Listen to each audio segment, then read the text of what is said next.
Welcome to AI for Growth, Lessons from Leaders. I'm your host, Megan Driscoll. AI for Growth is a podcast that demystifies AI for business owners. Each episode features conversations with leaders who share their experiences, covering the good, the bad, and the ugly of AI implementation. We aim to help businesses understand how and where AI can effectively scale your operations, focusing on practical insights rather than just hype. Welcome. Jordana Matsos, thank you so much for joining AI for Growth, Lessons from Leaders. Super lucky and grateful to have you here. Thank you for coming.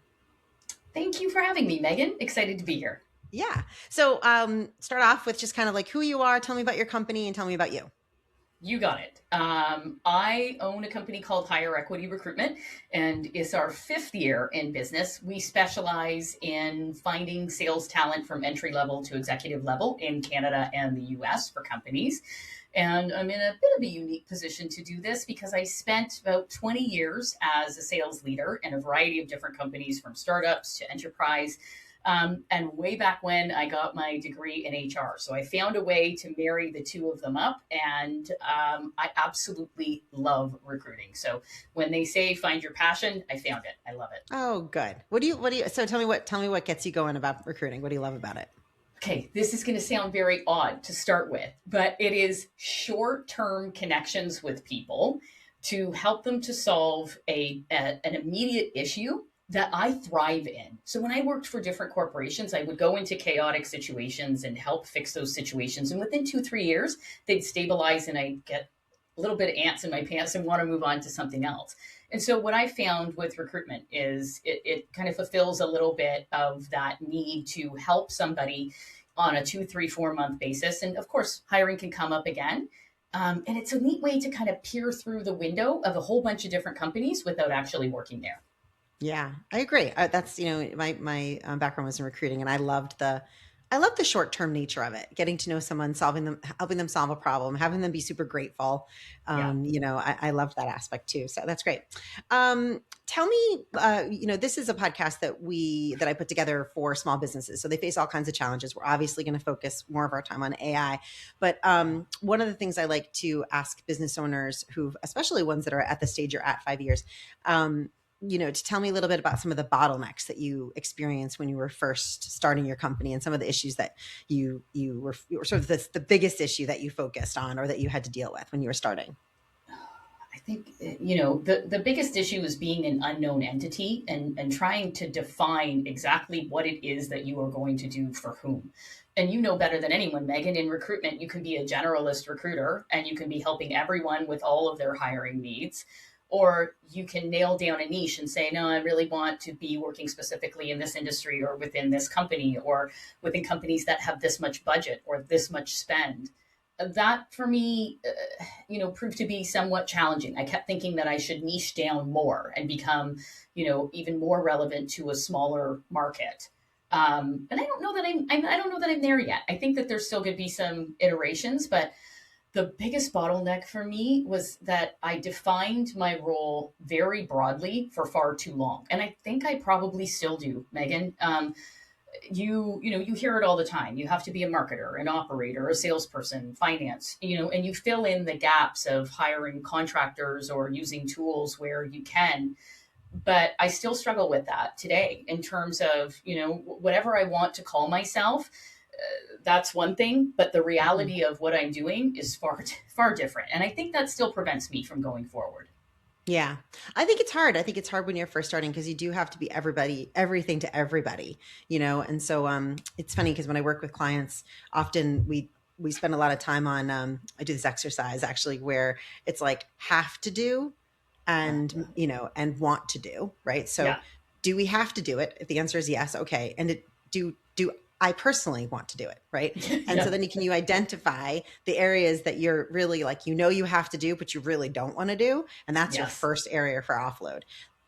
What I find though is that most people want to offload sales, most owners. And I always tell people that is the last thing that you should let go of, because nobody sells your business the way you sell your business, you know? So, No, and when you um, hire your first salesperson, I was just speaking to someone recently about that, and it was, well, I'm not a salesperson. I'm an entrepreneur. I'm a founder. I created the product. I don't really know how to sell. How are you going to bring someone on and teach them how to sell it if you haven't done it? You're right. exactly. Well, and I think a person who's developed a product and understands how it works is the absolute best salesperson, right? Because they understand the ins and outs, can answer any of the questions. No worse is it when somebody gets in front of a client and they're asking a bunch of questions and they don't have any answers. Like that's not, that's not a great way. You can be a great salesperson, but if you don't know the business, right? So, No, no. it leads me to my question. So, in your experience, what do you think are like the one or two processes or things that founders really offload too soon? So you took the words out of my mouth when you said sales, because cold calling and networking and all of that is uncomfortable, especially when you're starting a business and you are maybe 40 plus and you haven't had to do that for a little while. But for me, one of the things I tried to offload too quickly was content creation and thought leadership.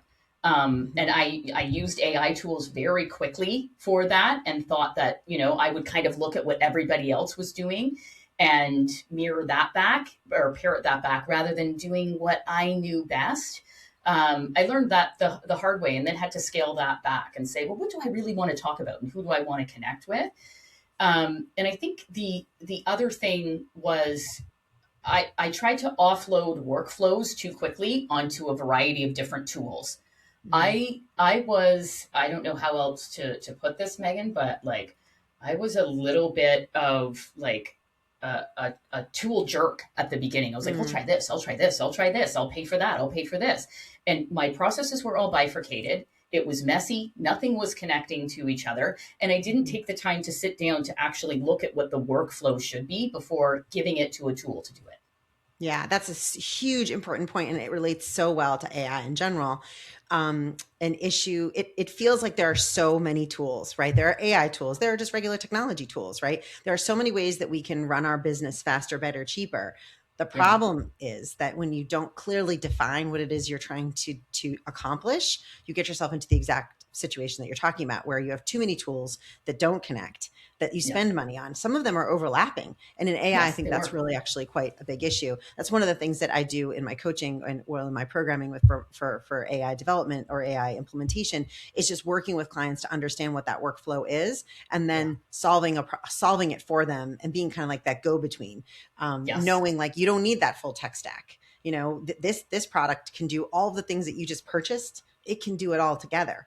So that's huge, huge, huge. Let's just And get into Megan, that if for a you come second. from a So corporate go ahead. environment, sometimes you think you need a certain tech stack. Yeah. Even though I am nowhere near what the billion-dollar companies were that I was selling for, you think, oh, well, I should have this CRM. I should have this calling tool, this video tool. And it just wasn't necessary.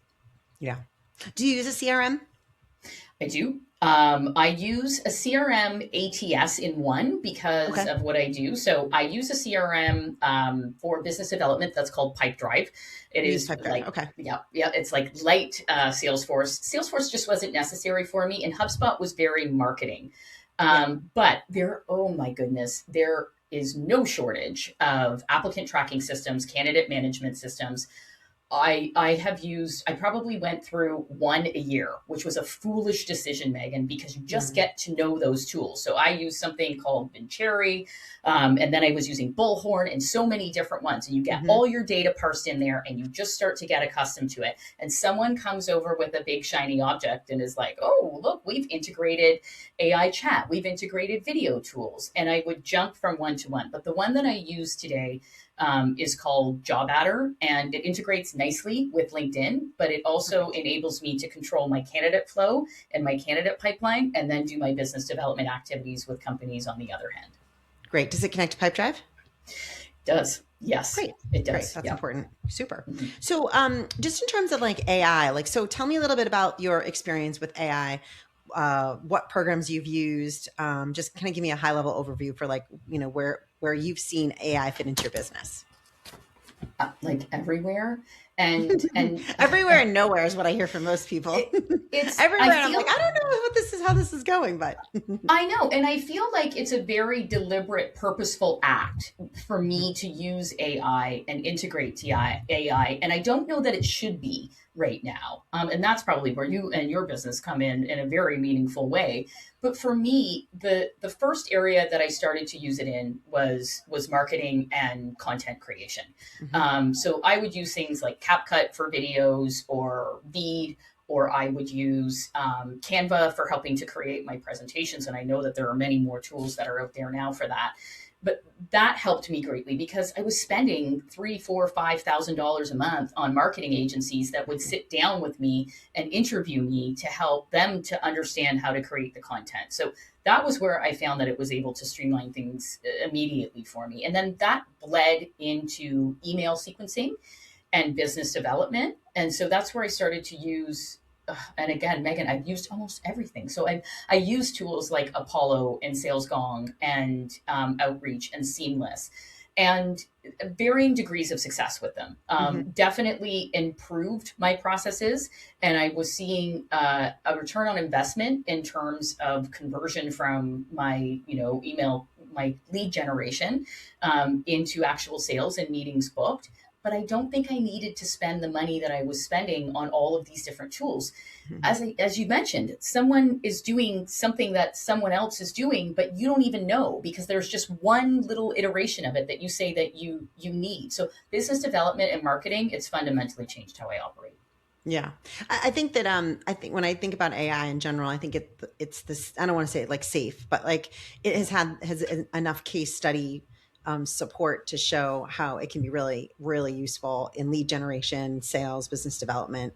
I just think it's come furthest along. I've also seen the I don't know if you've ever used like a sales development agent, like an SDR, kind of an AI bot, if you will. Yeah, They have come a long, long way actually in their ability to respond effectively and for systems to uncover when it needs a human input. I yeah, think that that's really come a long way. And but again, you can get overwhelmed with it, right? Like one of the things that I do is I kind of buy all the tech stack. So I actually pay for the monthly fees for all this tech stack because what I find too is that people don't need, like, as an example, Apollo, no, and for people who don't know what Apollo is, it's just a really large database of like everybody emails, in phone the numbers, yeah, country, let's say, yeah, and access to their emails verified. In some cases, when I use Apollo and pull data, I actually scrub it twice, actually, the emails, because I don't find they're all really verified, even though Apollo tells you that they are. So yeah, just to cut down on bounce rates and things. But so that's what Apollo is. And but people don't need Apollo forever, right? Because yeah. if you're marketing to, let's say for example, your niche is healthcare This is, companies, yeah, right? Like you can yep, go, once you have that master list of healthcare companies and you've started that sequence in place, you've used Apollo to get it, you've started that sequence in place, it's been put into your pipe drive. You don't really need to go back to Apollo. You just need a really good system for continuing to engage with them, right? So that's one of the benefits, or the things that I try to do, is hold the tech stack so that people don't have to purchase or buy into it or feel like they have to like add another $300 a month, add another $300 a month, right? So I kind of it's get not people even started. it's the cost, absolutely, Megan, but your expertise in that tech Yeah. stack versus mine is far different. And I think the way that you are headed is the way that entrepreneurs and business owners that are in the hundreds of thousands of dollars, and kind of 1 to 10 million especially, if you don't want to hire someone to do it, then that, or even if you do, your complementary service means that I don't have to become a specialist in all these tools. Right. That's not my value. Right. So No, you it's the need to right run way your to do it. business and to Yeah, deal and talk to your clients, right? yeah, Exactly. There has to be somebody on the back end. And that's where I think, ultimately too, one of the things that I found, I don't know if you found this either, or what your experience is. I'm interested. My experience with AI technology on the tech side has been relatively positive, right? So yeah, I often get what I think I'm going to get from the tech, but then there's zero customer service or ability to communicate with anybody to get yeah. any kind of support. So you're kind of left like with this like program that works, but if you have any question whatsoever, they are like non-existent. No. There's a tool that I tested out. It's called Hey Reach. And, there's a lot of tools right now that are popular with integrating with your LinkedIn platform and then Hmm. sending out messages as though it was you. And it's, not a bad price point. It's under 100 US dollars a month. But the problem with it is it's very YouTube video centric. And if you have a problem, go watch this video, chat with a chatbot perhaps, but other than that, you are absolutely right. The customer service and the customer support is not there. Right, exactly. So that's kind of where I come in, because I become like the customer service in a way, because you just can't reach anybody, so that can be, I think that's like one of the most frustrating things. Have you ever used, well, you have, so you've used AI for lead generation, and typically Yes. tell me a little bit Yeah. about your experience using AI for lead generation, whether you've liked it, you've hated it, it's been helpful, you can actually directly tie it to client work. AI for cold email lead generation has been nothing short of difficult. Mhm. And it's not that the tools aren't very good. I think the client base is getting so saturated Mhm. with emails, and even sometimes the AI personalization, it's picking up your alma mater, or it's picking up your company name, and it just still doesn't seem like it's very authentic. Mhm. So I've had varying degrees of success with that. And maybe for every, I don't know, 1,000 cold emails that come out, I'll get one qualified response back. I'll get a lot of responses, but maybe only one qualified response. I've really found the more targeted approach for lead generation when it comes to, I find that, at least for my business with recruiting, I find that LinkedIn has been invaluable. I've Mhm. started to do a little bit of testing with Meta and the different Meta properties, Mhm. because there's another part to my business where I teach people how to get a sales job. So on the one hand, you're teaching companies and helping companies to recruit salespeople, but then on the other hand, it's that B2C market. And I find Meta has been very good for that B2C market. But Mhm. like, Megan, do you remember back in the day when we would like pick up the phone and your cold call like 50 dials an hour? And it's like all of these different tools. Like one of the companies I've hired for is called Ready Mode. And it's just dial, dial, dial, dial. And the dialers are even getting better. Because back in the day, it used to be hello, hello, hello. And now Right. it's just like they're picking up so quickly. But Yeah. again, I there's so much to know that, as a Yeah. business owner, it's not my area of expertise. Yeah. Yeah. Agreed. I mean, agreed. And I think lead gen, again, I do think that when done right, I think the setup is really important. That's what I'll say. The list is really important. The content is really important, and the sequence and the setup is super important. And also, I think one of the things I think is really key in the beginning, particularly as you're working or you're launching something new, is to have those real person eyes. So I employ a lot Yeah. of virtual assistants who jump in as soon as they see something happening Ah, for sort of real time activity, because I do yeah, think that you don't want to miss that little diamond in the rough in there. I Because you know. do you do you're hopefully getting uh a 4% would be amazing, reply rate essentially. So Well, and then you to want to your make that point on that, 4%. Megan, it also differs based on, like, you could run a sequence for 3, 4 weeks and say, well, I'm not really getting what I need out of this sequence. And you go back and you look at it, and there's that fine line between are you pitching and being too salesy versus being authentic and educating. But then sometimes if you're the type of person who, is the individual that says, you don't need to ask me what's keeping me up at night and what my biggest business challenge is. Like, just get to the point, and if I need Right. you, I need you. So there's nuances like that and testing that's very hard to do as an entrepreneur. Yeah, exactly. Well, you don't have time for it. I mean, Yeah. right? That's what it comes down to, truly. And this is supposed to save time, right? So if Yeah. it's taking Yeah. too much time, then it's not useful, right? No, no. Any other AI, like besides, so beyond like sort of marketing and using it for content creation and the experience that you've had trying to do some lead gen with it, have you used AI in any other areas of your business?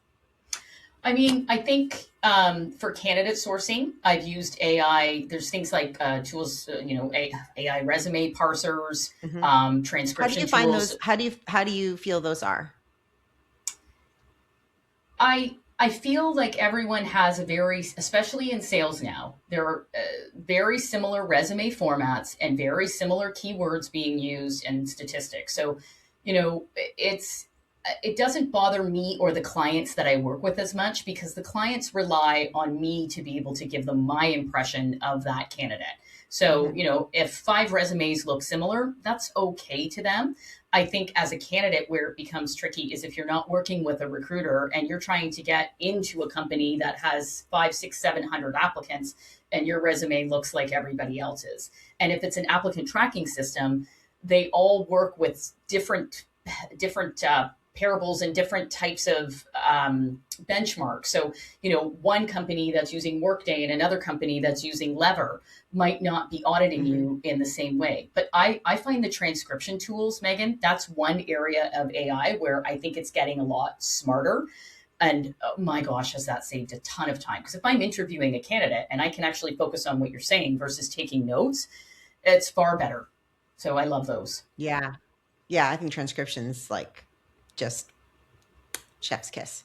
Yes. They get Yeah. that. They get that right, Yeah. Anything else beyond sort of resume parsing? I interrupted you because I just wanted to hear a little bit more about that, but No, no. I think when I start to look at, so I use a combination of Claude, ChatGPT, and Google Mhm. Gemini. And this. You What's can your put a favorite? prompt in Claude.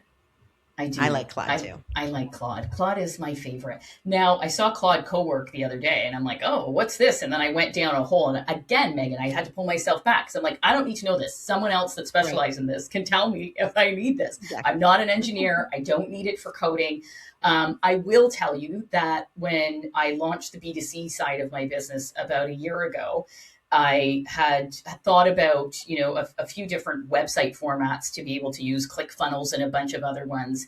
And I was able to not only create code to be able to give to a developer, but do a few Mm. different iterations of what the website should look like by using both ChatGPT and Claude. And that to me, like Megan, I would have gone on Upwork or Fiverr and hired someone and had to explain that to them. Whereas Mhm. here, I just put the prompts into an AI tool and was able to show them what I thought it should look like. Yeah, it's amazing. Incredible. Yeah. Yeah, it is incredible. I think Claude does a really nice job. I think Claude is really good for like proposal development, research. I actually really like the how it handles a problem, like human Yeah. resources problems. I think it actually is really intuitive, and actually, like I've asked it some like pretty like difficult like like put this is a situation, what would you do? And Oh, the legal? and the and it, yeah, and I'm like, that Yeah. sounds actually great. I'm totally going to Yeah. do that. I'm going to 100% say that. So I do think Claude is really, really good for that. And I think ChatGPT does a better job in terms of like graphics. And I feel like some of their, like, it's a little bit like more creative. I agree. I never quite look like me. There's always No. whenever I've run a picture through, I'm like, there's something that's not quite perfect in that yet, which is fine because I find that a tool like CapCut will work just as easily for that Yes. if you need to use it. And then of course, Megan, there's all of the just the day to day things. I've actually stopped using Google as my primary search engine and will go to these tools Yeah. instead. And my it's not really a trick, but the tip that I always use, especially if I feel like my prompt isn't strong enough, is ask me questions first. So I'll give it a Yeah. prompt and then I'll say, ask me questions first. And the stuff that it comes back with, I'm like, oh, that's clarifying. That's great. That's great. And it just gives me that much more of a precise response. Yeah. Well, I also encourage people to do that too. Instead of going to Google, going to your AI of choice, whether it's Grok or Claude or ChatGPT, because it's learning. It's Yeah. learning about you, right? And so it's keeping a memory of those things. And so the more that you use it, the more accurate it's going to be in giving you answers that are appropriate to your personality or what you're interested in or your business. So I do think that feeding it data is super important on a regular basis, just so that it gets to know you better. So I Yeah. always tell Yeah. people that, like, yeah, skip Google for a second and go straight into that. Yeah. And Good then advice. unfortunately, when it does feed into like, then you get your feed changes. I mean, then, like it's like knows you too well. Exactly. I know When it's Claude always tells scary me when it something comes about back. myself, I'm Yeah. like, Yeah. how do you know that I would say that? Previously, she would say something like, in previous discussions, you've expressed this sort of personality trait. It's like, oh, Claude, how dare you? Oh my God. Love the name too. Yeah. Oh, I know. I do too. So I did hear a really funny story about Claude. I was listening to, I think 60 Minutes, the founder of Claude was on, and they were trying to really hone in on this human resources component. yeah. Can Claude be your HR representative that, everybody needs, especially for small businesses? And they were putting Claude through like a whole bunch of situations. And Claude on its own bribed an employee and said, I won't tell the owners about this. Basically, if you, What? yeah. And so on its own, they were kind of like, whoa, oh, Claude, this you isn't good. This is cheeky not good. little Claude. Claude's What? not ready for prime time in the HR No. department. So take that with a grain of salt. Actually, Um, Megan, that actually brings up a good point too, because it took me a long time to realize I could tailor these tools. And I still don't know if I have them tailored properly. Yeah. I think the more you use it, right? So it's just Yeah. about feeding it data, and consistently talking with it about what your challenges are. And the more you do it, the more information it's learning, and the better the advice will be based on your background. But it does take time to develop it. You should really be thinking about it that way, which I think is counterintuitive to think that a program will learn. I mean, I think we have to start there, right? Like Yeah. we are talking about a software program that's going to learn things. Yeah. Um, we don't think about it that way, and but it is, and that's exactly what it's doing, which is Mm-hmm. really cool Yeah. Yeah. and scary. Yes. Um, where have you really wanted AI to help you, and you've just struggled to try to find the right tool, or you've implemented something and it hasn't worked out? I think there's two or three areas. I feel like my data is still very segregated. Hmm. I still have things Meaning on your my candidates desktop. from your clients and your business development. That, and then even where I'm keeping things, I still Hmm. have, I've got file folders on my desktop, and then I've got file folders in AI, and I've got file folders in my email. And, I was using some project management tools like Notion as well. But then I'll use Apple Notes for some things and Google Hmm. Docs for some things. And I'm like, this is messy. And so I feel like I can do a far better job of aggregating the data, Hmm. and then it might not be so purposeful, for me to have to go back to do something because it's kind of running in the background. I think I definitely have not honed in on that yet. I've How did also you like Notion? I liked it. I found that again I was doing a lot of inputs into Hmm. Notion, and I sound like I'm really lazy, Megan. It's like I want it to do things for me, but it's like it's just another thing to manage. And for me, I was Yeah. like, if I can't get these to integrate into sync, then it's too many different things. Yeah. And I think on the day-to-day side of things where I still feel like I could do a lot better is predicting client needs. So I have so much data in my email, and I use the Google Workspace stack for Hmm. our email purposes. And I really should have some more automated processes when it comes to client reach out and predicting what their needs might be based on their 5 years of doing business with me. Hmm. Same thing with candidate assessments, right? Like, when I'm assessing a candidate and I'm presenting that over to one of my clients, I feel like I can get a lot better on the type of information. As an example, I might think that these things are important to you, but as my client for the last 2, 3 years, I should learn through the sequence of emails what's important to you about these candidates. And so my Hmm. assessments, even if my brain isn't working to know that, then my AI should be predicting to say, okay, well, this specific client wants to see a little more of this. Let's tailor it. Yeah. And I think too, one of the things that you hit upon, and I think, this is true. I would tell you, and I work with a lot of small businesses or in growing businesses. A very common issue is I've got stuff everywhere. I know. I have things everywhere. And I do think that does, when you walk into your desktop, as an example, you walk into your computer in your day and you feel like things are disjointed, or you're like, where is that? Where did I put that? My heart starts to, yeah. Yes, I'm like, right.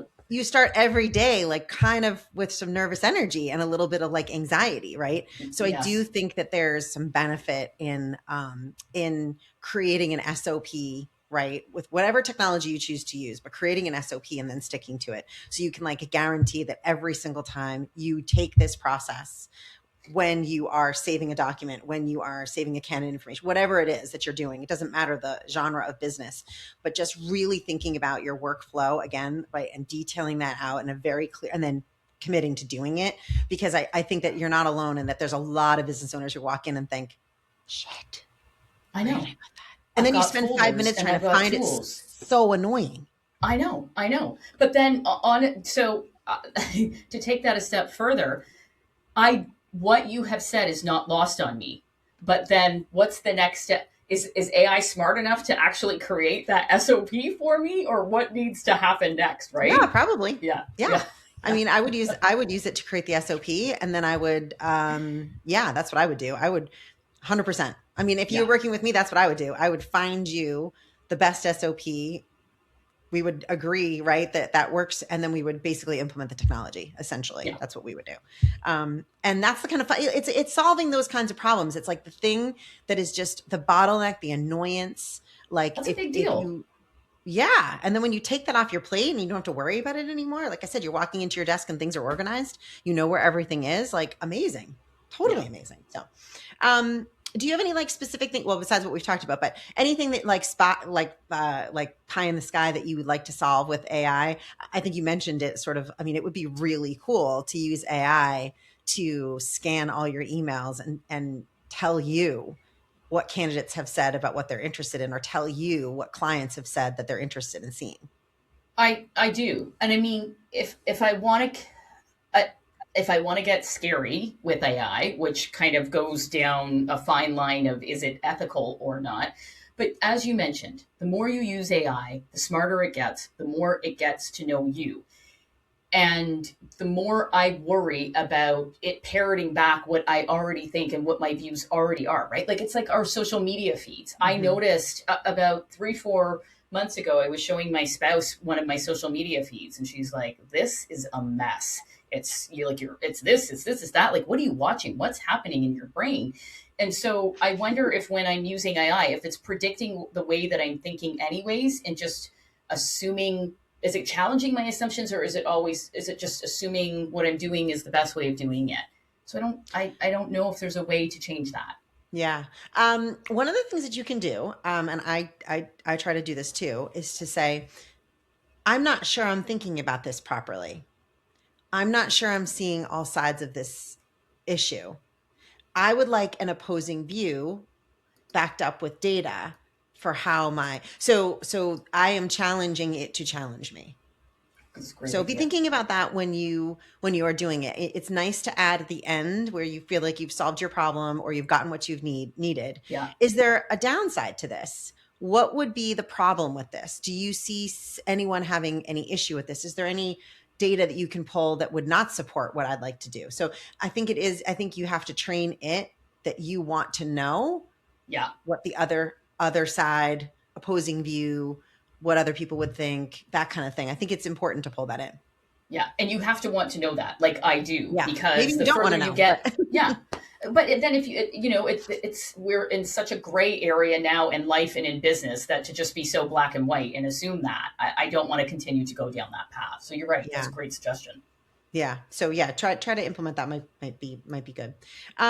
Is there anything about AI that gets you like really like doomsday nervous? So I think if I can put this in a way, I'd say it's more the commoditization of expertise. Everyone can be an expert now. And Megan, you've put in the work, you've had the experiences, you've lived the life, and I do value lived experience. Hmm. And I think that for someone who can come in and say that they're an expert with far less years of experience, and maybe not even the years but the actual hands-on tangible experience, I worry a little bit about what that means, not just for me, but I'll give you an example. I was listening to an recruiter influencer today who has a very significant Gen Z following that was talking about lying on your resume and lying in interviews. And the recommendation was to do it because Oh, we're in this new way of interviewing and it's cutthroat and, the workplaces are lying to you anyway. So, just lie about that gap on your resume, lie about why you lost that job. And I was like, oh, wow. That's like, if that bleeds into lie about skills and you get on that job, like how is that impacting you and that company? So I worry a little bit about that. And I worry a little bit about people using it to make hiring decisions. I've had employers who have run 2 resumes through AI and say, which candidate would you pick? And then run the job description through and then run the company website through and just basically say, make this decision for me. And it's like, no. yeah. Yeah. It's a really good point. And that's terrible advice. I know. I Actually, know. I thought I have a that. real world example of this. We were hiring a senior financial person, not a CFO, but someone who could operate as like a VP of finance, kind of reporting to we had an offshore CFO with the private equity firm that we were working with. Yeah. And so I needed somebody who, was basically maybe the next step would be CFO, right? So a senior level financial person. Yeah. So I hired this person and I was a little concerned. I was like not 100% sure that they had the sort of finance skills to be able to do it, but they definitely convinced me of that. Everybody loved him. He worked there. And about like, I don't know, a couple months in, we would meet every week and go over the P&L and L and go over, just project planning and finance and things like that. And I started to like ask, very specific questions like that number doesn't look right to me. Like, where did that come from? And I would get like this kind of like blank stare. And I'd be like, well, it's your number, right? Like, how did you get there? And he would be like, well, let me get back to you. Okay. And he would leave. I would not every week, but on a regular basis, I would be like, why doesn't he know that? It's like his calculation. Like This is your what? data. Yeah. So I finally figured it out. He didn't know how to do it. He was having his wife do the work for him, and she was producing the report every single week. And so why he didn't know where the numbers came from is because he didn't do the calculations. And I was like, Oh so my I had to let him gosh. go. And I was like, in the future, like Yeah. never do this again. Never misrepresent your experience because this is embarrassing for you. And it's like really embarrassing for me. And it's like a terrible situation that we're in. Like we've wasted these several months on you putting you in a role that you can't do, which makes you feel defeated. And I'm not getting what I need because I need your wife, not Oh, you. can she come in? Yeah. Yeah, And is don't she think for a available? second that that reputation won't follow you. And I think his wife was on Yeah. maternity leave, so that's why she had the time to do it. So in any event, like I am a big believer in do not misrepresent your experience, please. Even though in today's day, I still don't think, especially with some of these higher level positions, these very specific things, people want to know your thought process. And if your thought Yeah. process was, well, I answered the question with ChatGPT, that isn't going to cut it, right? So you have to be No. able to have some sort of backup of your ideas, no matter what they are. And I No. think that's Now, I will impossible. give you, I did have a client who had asked me to do, in sales, everyone always wants to know what the best compensation program is, right? Yeah, And how many times have you sat down, Megan, in your career and tweaked a comp program? We need to offer more commission here, equity here, whatever it is. constant. And I did for a client a few weeks ago run a few different scenarios through Claude in terms of a very specific sales role that they had and what they could be offering in terms of salary and different types of components of compensation. It came back with some really neat ideas, but I told the client I am going here's what I would tell you to do.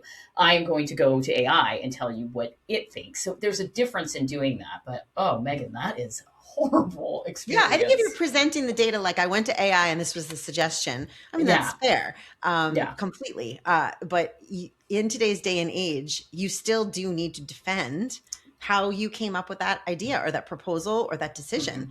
And Hmm. if you're purely relying on an AI recommendation, that's not gonna cut it. And No. there was an AI around when this finance person did this, but it's just a funny like a little anecdotal story that's connected to Yeah. do not misrepresent your experience. It never works out well. No. No. No. It's not. Okay, great. Well, this was awesome. So looking ahead, like a year to 2 years, where do you see your company going, and like how do you see AI playing into that? B2B, I would like us to have 10 to 15 retained Fortune 500 companies. That's at least where I know that we've had the most success. Hmm. And a lot of times, those are the organizations that are hiring account executives or hiring sales managers consistently. Um, on the B2C side, I would love to increase the amount of people that are purchasing the course Hmm. in terms of how to get your next sales job. And AI is going to help in two very different ways on those ends. I think, if we look at the umbrella of marketing and business development, AI will continue to help me to do those reach outs and those connections.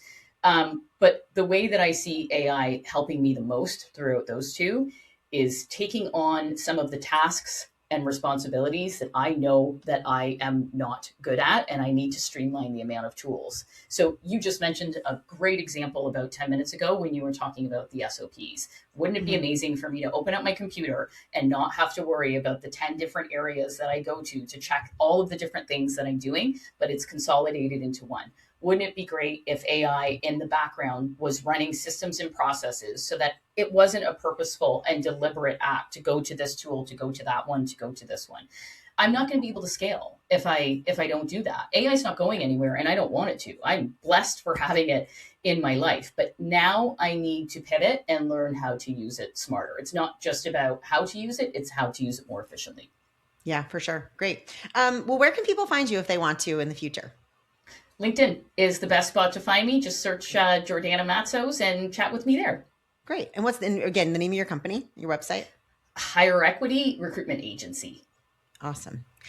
Thank you so much, Jordana, for coming today, for sharing your insights. It was super helpful. It was a great conversation, and I appreciate the time. Thank you, Megan.